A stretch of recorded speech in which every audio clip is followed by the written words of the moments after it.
G'day.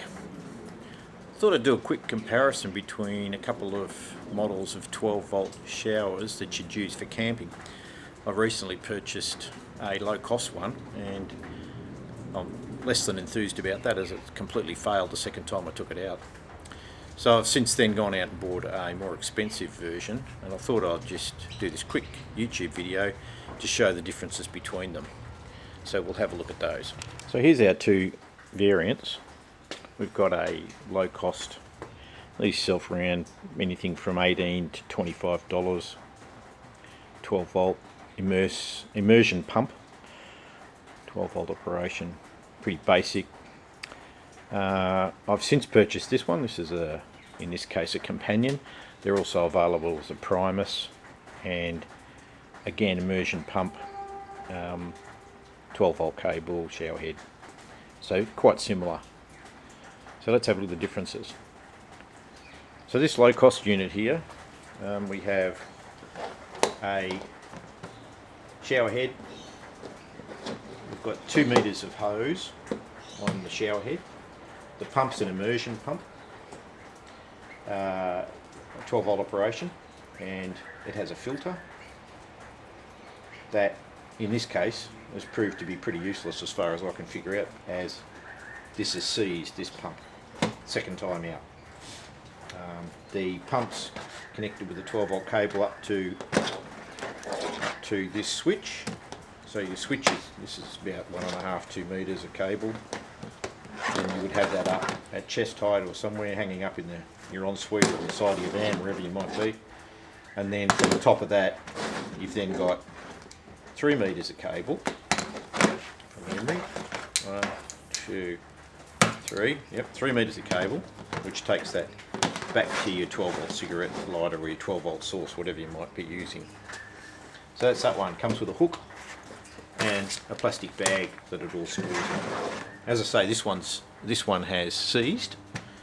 This motor's completely seized. I took it out the first time and used it. It's got a foam, as I say, it's got a foam filter in here, which you would think would be quite adequate to protect the impeller against most impurities in the water. In this case we were using perfectly clean tank water. There was no sign of any impurities in it. It was as good as you'd get out of your tap at home, so no reason for this to have failed, particularly given the filters on it. We had used it 2 days, had about 3 or 4 showers out of it, so half a dozen showers out of it. It all worked fine. Packed it up, drained it, everything, packed it up, took it out again 3 weeks later, completely would not start. It's just seized, just draws power and gets hot. So the motor's completely seized, which I think is probably a water leak issue rather than impurities. I think the water's leaked into this pump. I don't think the water protection, the O-ring seal that's in behind here, is adequate, and that's what's died on it. So, immersion pump, 12 volt, 2 meter hose lead, 3 meter power cord, and this is just sits in a bucket. So this is how that would go. We pop that into here. See what I'm doing here.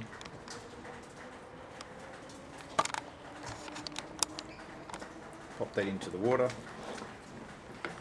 like so, and turn it on.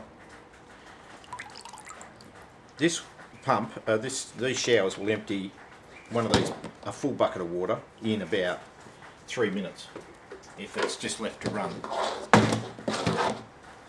Okay, so that's that one. Let's have a look at the other one. Here we have a companion. I'll just move the camera back a little bit. So this is a companion equivalent. So let's have a look at that. The companion comes with, again, a little cord to tie it all up. We've got a softer hose too on this one. It's more flexible, better for storing, and I think it's don't know if it's better or worse, but it's certainly more flexible, so a little bit better when you're trying to hang it up in an ensuite tent, which are not terribly robust at the best of times.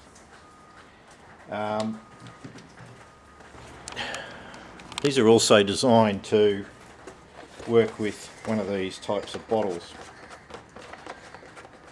which you get when you buy some of the hot water services. So you can fill this up with 20 litres of water, and you can connect this pump directly onto it. So it's a no spill situation, really, and that connects onto that. But it also will drop into a bucket of water, so you've got a bit of the best of both worlds. The hose to the shower head here, in this case, is 3 metres long, so you get an extra metre of hose here for you, gives you a little bit more flexibility. You could put the bucket of water outside the tent, run the hose under it and up. Now that's probably better, because if you want to refill it while someone's having a shower, you can do that. That's not the case with the cheaper one, because it just simply isn't long enough.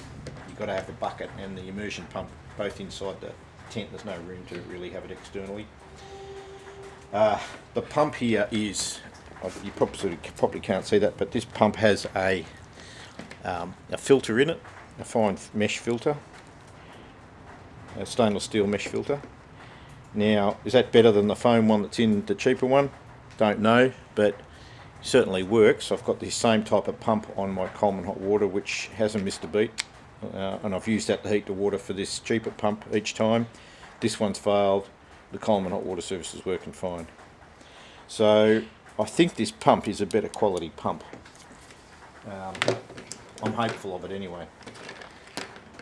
The power cord in this case from your pump is in total an extra metre longer, so that gives you, it's 4 metres a lead here rather than 3, so again you've got a bit more extra length with the companion. So I think overall you've got this, obviously a carry pack-up case. This just has a bag. The cheap one just has a bag, but this one has a proper little satchel, little case to pack it all up in. And the hooks for hanging the head up, obviously. Oh, on this also, there's, on both of these, there is a flow control switch. This one here is, it's completely off in that position, and you can gradually move it. It's a little bit tricky to use on this, but less so with the cheap one. This one over here is a little push-through thing. I think this cheaper one probably flows less water than the companion control head. This has the 5 jets in the centre on that position, and all of the jets around the outside in that position, so this uses a bit more water probably. In use, this will drain the half a bucket of water in about 2 minutes if you leave it going continuously, and quite good flow out of that. I'll just try it. I'll just pause this and get it set up. Okay, so I've just set this up on the side of the van. Hopefully it won't fall down. Turn the pump on. Here's the flow of water. So it's just controlled by the switch here.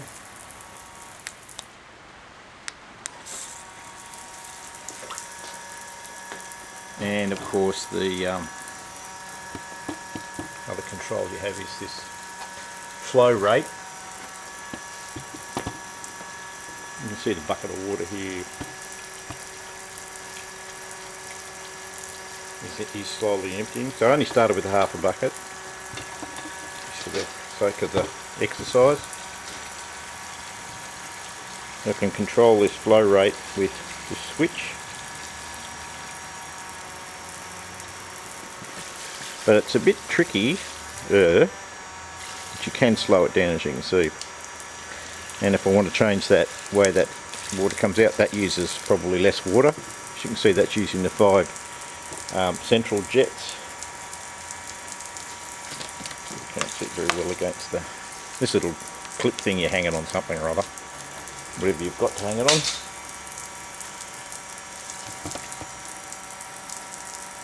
So you can see you've got 5 small jets there.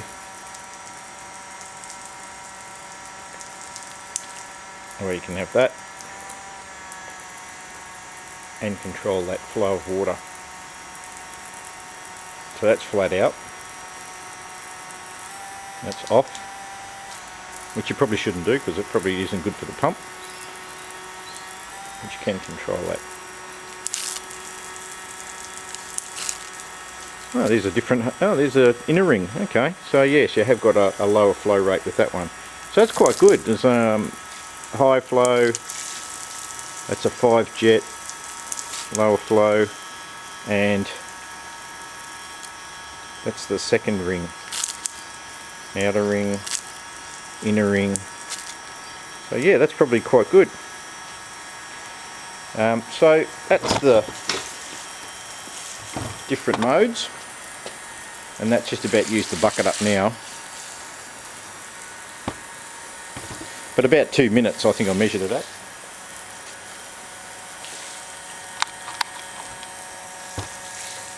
Still going. And run out. So there you have it. I think pretty much the companion or Primus model 12 volt shower is better value. Now, considerably cheaper. I think I looked on the net and they were listed around anything from probably $50 to $80 in the shops. I bought mine at BCF. I found an online retailer in Victoria with free shipping selling the companion for $48 or $49. Spoke to BCF and they agreed to match the price, which they state they'll do, providing that retailer is a shop front in Australia, not just an eBay seller from China, which this one was. So $50 versus about $18 to $25 for that cheapie. I think without a doubt the buying the companion's better. Those pumps are definitely a better pump. Probably always a good idea to put some stopping material over the pump, a fine mesh to stop any rubbish getting into the pump, which a lot of people recommend. But these are a real problem. They're always a lot of discussion on the net about these showers. They don't seem to have longevity, generally speaking, but a lot of it's to do with, I think, water quality that you're using, and making sure that you've probably done the utmost you can to make sure you don't suck any rubbish into that pump, and probably careful not to have the pump. As you saw, I could turn that water flow off completely at the control head, not with the switch but with the knob, and then the pump's pumping against the outlet pressure. That's probably not good for it. Best to turn the switch off and turn it on as you shower, and to save water. You get yourself wet, and then switch it off, and then soap up and rinse off and turn it on again. And we've been typically with these having 2 people can have a shower with 1 bucket of water. Well, in the girls' case, of course, it always takes more if they're washing their hair, and you need a whole bucket. And then if it's nice warm water, they just stand under it and love it. It really is a difference to camping though, having a good shower, having a shower you can have out there after you've been hiking around and doing other things. So good thing to have, just get the right one, because I think the value, or the thing to be aware of, is the pump. So watch out for the Primus companion.